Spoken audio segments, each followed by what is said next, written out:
Hello everyone, welcome back to my channel. तो आज की वीडियो में हम ये जो क्वेश्चंस करने वाले हैं from 7 to 18, these are total 8 questions. And अगर आपने ये 8 क्वेश्चंस अच्छे से करोगे तब ही आपका जो टारगेट स्कोर है वो पूरा होगा। चाहे आपका जो टारगेट है 4 है, चाहे आपका टारगेट 5 है और चाहे आपका टारगेट 7+ है। These 8 questions are very very very important for exam point of view. और एग्जाम में इसी टाइप के ही क्वेश्चंस आते हैं, इसी पैटर्न के ही आते हैं एंड इनफैक्ट इसी लेवल के ही आते हैं। एंड हमने पहले कल परसों हमने क्लास में एक ऐसे डिस्कस किया था, वो सेम ऐसे कल वाले 8 अगस्त के एग्जाम में आया था। एंड इससे पहले 27 जुलाई को भी मैंने एक फॉर्मल लेटर पर वीडियो डाली थी एंड 27 को वही सेम टू सेम लेटर आई थी। तो अगर आप हमारे कंटेंट को फॉलो करते हो, so that is there are chances कि आपको वैसा ही कंटेंट पेपर में भी देखने को मिलता है।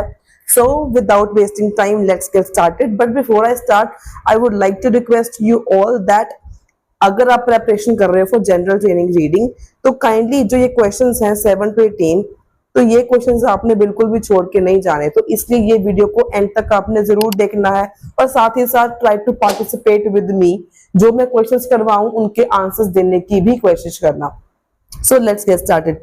सबसे पहले जब भी हमने ये क्वेश्चंस करने होते हैं, so these are basically which paragraph contains the following information.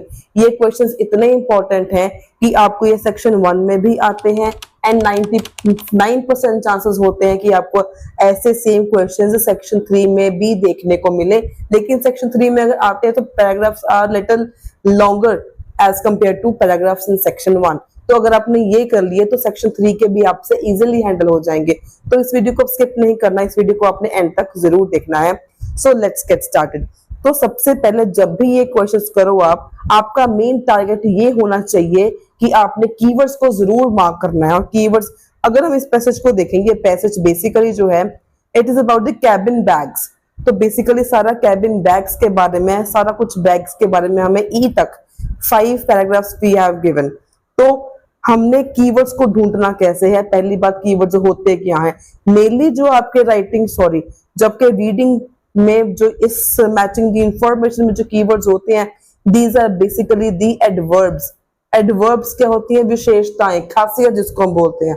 सो इस तरीके के होते हैं एडवर्ब्स जो होते हैं, that are the keywords for matching the information. इस चीज को आपने याद रखना। इसमें नाउन कीवर्ड्स नहीं होते, नाउन भी हो सकते हैं पर ज्यादातर एडवर्ब्स इसमें कीवर्ड्स होते हैं। सो कैसे?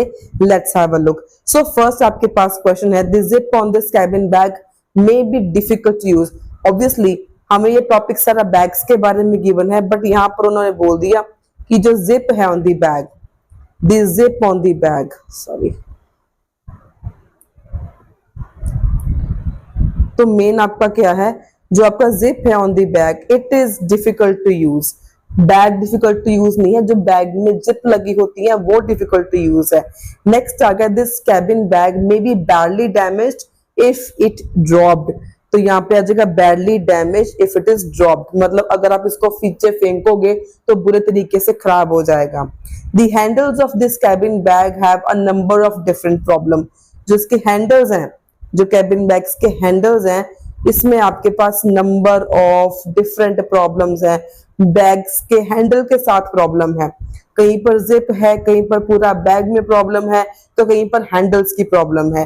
तो 10th आ गया, this cabin bag is very resistant to water. तो ये जो बैग है, बैग की बात कर रहे हैं इसमें, it is resistant to water. अगर आपको वोकैबुलरी नहीं पता कि रेजिस्टेंट क्या होता है, रेजिस्टेंट का मतलब होता है कि अपोज करना, मतलब वाटर को अपोज करता है। अगर आप इसको पानी में डालोगे तो वो खराब नहीं होगा, इसका ये मीनिंग है। एंड जो रेजिस्टेंट वर्ड है ये बहुत ज्यादा कॉमन है, बहुत ज्यादा इंपॉर्टेंट है। नॉर्मली ये राइटिंग टास्क में and you can use it in writing task and reading में कई जगह पर ये आ सकता है।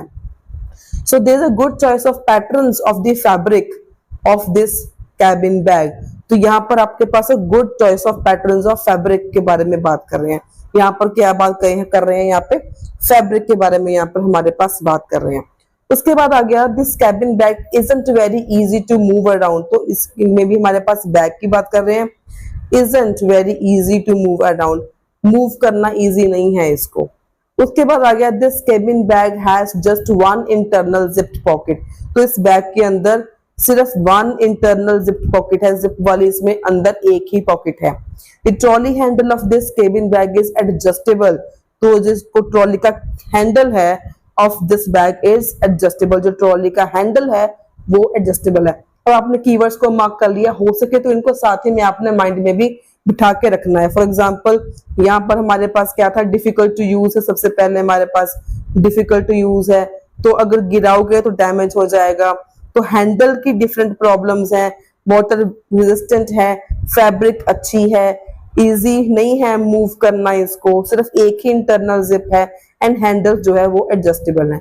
So these are the keywords. तो अब बात आती है आपने इनको करना कैसे है। तो जिस तरीके से मैं समझाऊंगी अगर आप वही मेथड फॉलो करोगे तो गारंटी आपको बहुत ही इजी लगेगा एंड आपका एक काफी इसमें इंप्रूवमेंट भी होगा। तो सबसे पहले अगर हम इसको स्टार्ट करें तो इसको करने के लिए आपके पास बेसिकली दो तरीके हैं। पहला मेथड ये है कि सारा का सारा ए सेक्शन जो है वो आपने एक ही साथ रीड कर लेना है, ठीक है, और फिर उसके बेसिस के ऊपर कीवर्ड्स मार्क कर लो। लेकिन ज्यादातर स्टूडेंट्स की प्रॉब्लम क्या है, उनको अंडरस्टैंडिंग में बहुत प्रॉब्लम आती है। I have seen many students, उनको अंडरस्टैंड करना बहुत ही मुश्किल लगता है। तो इसके लिए जो मैं मेथड यूज करती हूँ दैट इज कि आपने वन लाइन को रीड करके कीवर्ड को फटाफट मार्क करना है, क्योंकि आपने कीवर्ड्स को तो ऑलरेडी मार्क करके रखा ही हुआ है, सिर्फ आपने कीवर्ड्स को मैच करना है एक एक लाइन रीड करके। सो फटाफट शुरू करते हैं। सो फर्स्ट क्वेश्चन आपके पास क्या है, the flyer B3 is an ultra lightweight है which can withstand some pretty harsh treatment. Its nylon and polyester sides won't rip or burst open if it's dropped. अब dropped का जो हमने mark किया था वो मत लगा देना, यहाँ पर है won't rip or burst open, ठीक है, मतलब टूटेगा नहीं, फटेगा नहीं, खराब नहीं होगा। और ऊपर पहले ही लिख दिया है विद स्टैंड, मतलब वो बर्दाश्त कर सकता है। तो ड्रॉप वहां पर क्वेश्चन क्या था, अगर आप गिराओगे तो बैडली डैमेज हो सकता है, तो यहाँ पर क्या है वोंट रिप, उसको कुछ नहीं होगा, तो वो वाला ऑप्शन इसका आंसर नहीं आएगा। तो इस छोटी छोटी कीवर्ड्स को आपने ध्यान में रखना है अंडरस्टैंडिंग को। तो अब हमने एक लाइन को रीड करा, इसमें कोई कीवर्ड नहीं है। उसके बाद है however the trolley handle feels quite thin and flimsy. तो यहाँ पर बात किसकी कर रहे हैं, हैंडल्स की बात कर रहे हैं। हैंडल्स क्या है, क्वाइट थिन है और फ्लेम्सी है। द टॉप कैरिंग, जो इसका टॉप कैरिंग वाला हैंडल है वो हार्ड भी है, फ्लैट भी है, and the side handle isn't easy to grip. तो तीन लाइंस बोल रहे हैं, तीनों हैंडल्स के बारे में बोल रहे हैं एंड तीनों हैंडल्स की प्रॉब्लम्स को ही बता रहे हैं। तो हमने एक पॉइंट पढ़ा था, एक क्वेश्चन हमने रीड करा था जहां पर हमने क्या बताया था, number of different problems. The handle of this bag has number of different problems. तो वो क्या था, क्वेश्चन नंबर 9। तो 9th का आंसर आपके पास क्या हो जाएगा, ए, ठीक है। हैंडल्स की बात कर रहे हैं, नंबर ऑफ डिफरेंट प्रॉब्लम्स की बात कर रहे हैं, मतलब इतना इजी होता है, सिर्फ इसका अंडरस्टैंडिंग करना एंड सिनोनिम के बेस के ऊपर आपने इसको करना होता है। So okay, let's move on to option number B, paragraph number B. अब हमने एक बात और, हमने जो भी पैराग्राफ को रीड करना है उसको तसल्ली से रीड करना है सारा का सारा, ताकि हम एकदम श्योर हो जाए कि इसमें कोई और भी कीवर्ड मैच नहीं कर रहा। तो इसमें सिर्फ एक था, एक हमारा हो गया। और कई बार ऐसा भी हो सकता है कि एक जो आपका है ऑप्शन वो मल्टीपल क्वेश्चंस का आंसर हो, एक ऑप्शन मल्टीपल क्वेश्चंस का ऑप्शन भी हो सकता है। तो इस चीज को आपने ध्यान में रख के चलना है। तो अगर हम इसकी बात करें, सो यहाँ पर लिखा हुआ है it has two external pockets both of which are zipped and lockable. Zip हो सकती हैं, लॉक हो सकती हैं, but inside pocket does not zip, जो अंदर पॉकेट है उसके ऊपर जिप नहीं लगी गई है। In test we found the contents remain dry.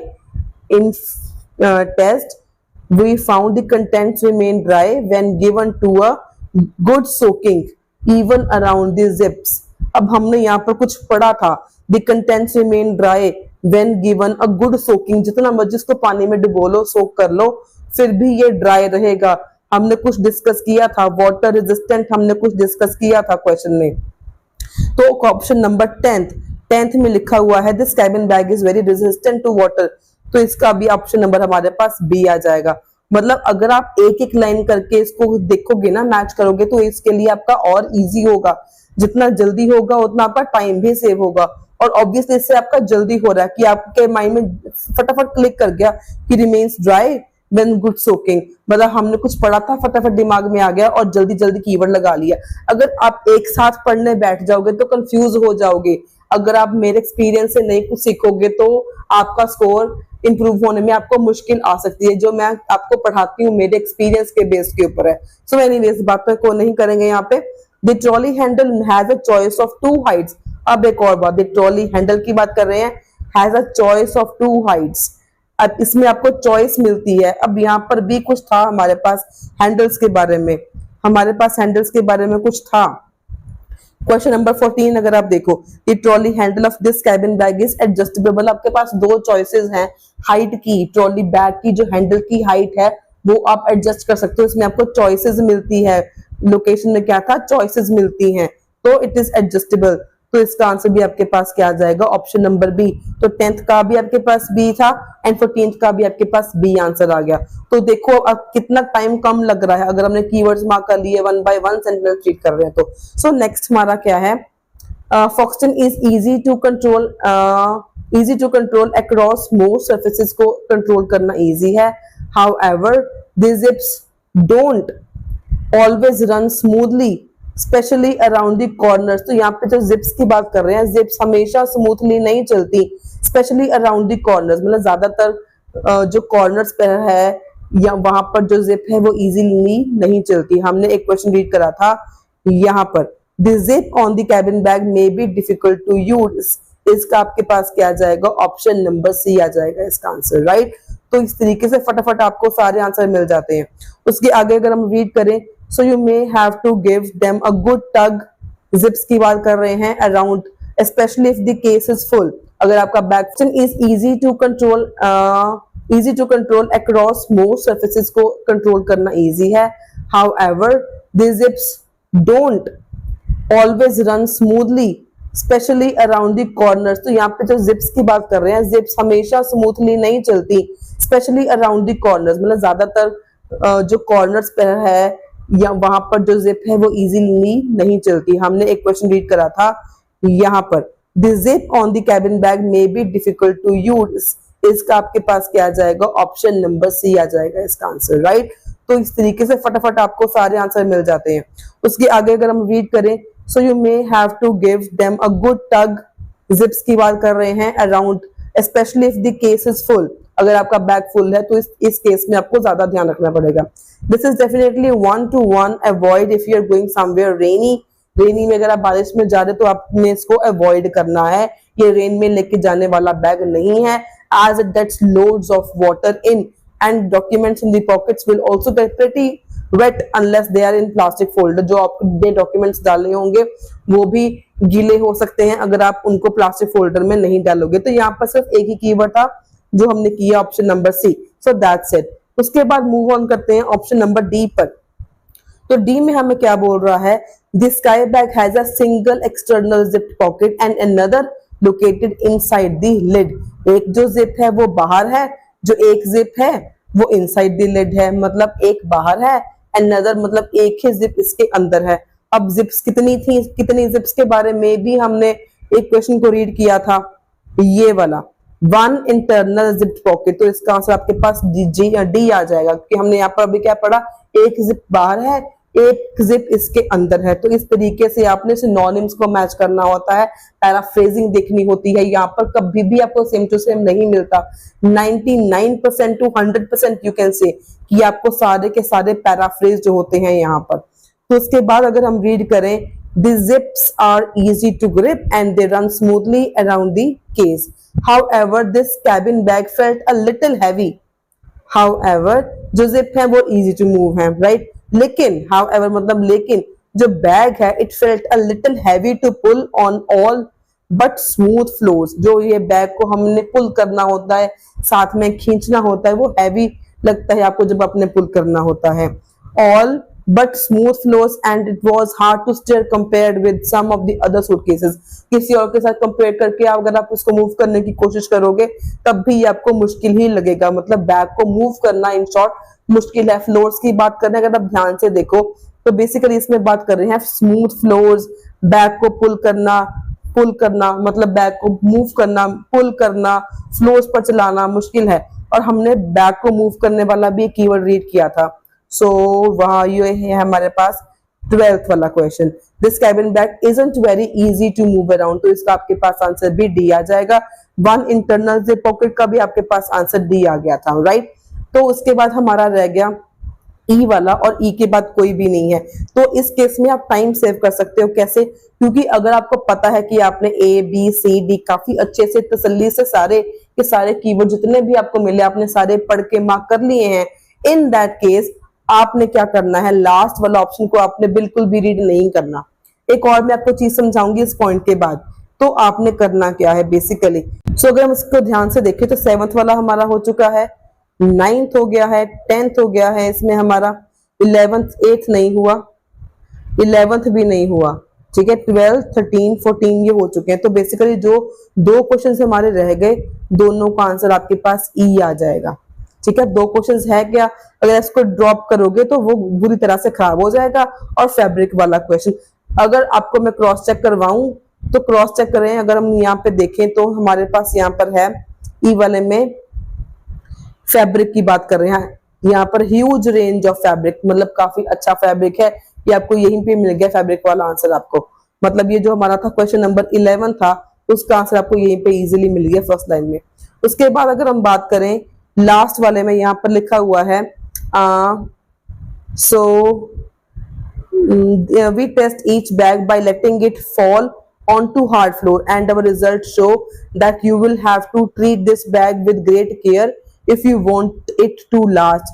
The fabric tore, bag फट जाता है अगर आप इसको गिराओगे फ्लोर के ऊपर, और badly at one of the corners and it was unusable, अगर आप इसको जोर से गिराओगे तो दोबारा आप इसको यूज नहीं कर पाओगे, फैब्रिक बुरी तरह से इसका फट जाएगा बैग का और सारा बैग आपका खराब हो जाएगा। जो आपका क्वेश्चन नंबर था बी, तो इसका भी आपका ई ऑप्शन था। तो इस तरीके से आप अपना टाइम सेव कर सकते हो। अब एक और आपको बात बता दूं, यहाँ पर अगर सपोज करो, इसमें जरूरी नहीं है कि आपने लास्ट वाला ऑप्शन ही छोड़ना है एंडिंग में रखने के लिए।